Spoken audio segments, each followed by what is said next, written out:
রাজগঞ্জ ব্লকের মাঝিয়ালি গ্রাম পঞ্চায়েতে 3টি রাস্তার শিলান্যাস। রাজগঞ্জের মাঝিয়ালি গ্রাম পঞ্চায়েত এলাকায় 3টি রাস্তার শিলান্যাস করলেন বিধায়ক খগেশ্বর রায়। এদিন শুক্রবার রাজগঞ্জ ব্লকের মাঝিয়ালি গ্রাম পঞ্চায়েতের অন্তর্গত ডাঙ্গাপাড়া, জমিদারগঞ্জ ও সাকিরাজোদ এলাকায় 3টি রাস্তার শিলান্যাস করেন বিধায়ক। পথশ্রী ও রাস্তাশ্রী প্রকল্পের মাধ্যমে প্রায় 4,25,00,000 টাকা ব্যয়ে 7.5 কিলোমিটার রাস্তা তৈরি করা হবে। আজকে নিশ্চয়ই আপনারা এর আগেও শুনেছেন প্রচুর রাস্তা উদ্বোধন করা হয়েছে। আমাদের মামাটি মানুষের সরকারের মুখ্যমন্ত্রী মাননীয় মমতা ব্যানার্জি অনুপ্রেরণায় রাজগঞ্জ বিধানসভার অন্তর্গত মাঝিয়ালি অঞ্চলে 7.25 কিলোমিটার পথশ্রী এবং রাস্তাশ্রী, যেমন আজকে সাকিরাজোদ থেকে খুদিবিটা, তারপরে ডাঙ্গাপাড়া, তারপরে হচ্ছে তোমার বন্ধুনগর হাই স্কুল থেকে এটাকে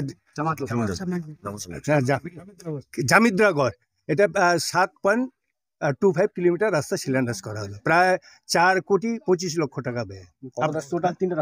তিনটা রাস্তা উদ্বোধন করা হলো আজকে। আপনারা নিশ্চয়ই দেখতে পাবেন যে রাস্তার কী অবস্থা। এই এলাকার দীর্ঘদিনের দাবি ছিল, যেমন এই এলাকার দাবি ছিল, সাকিরাজোদের দাবি ছিল, ডাঙ্গাপাড়ার দাবি ছিল।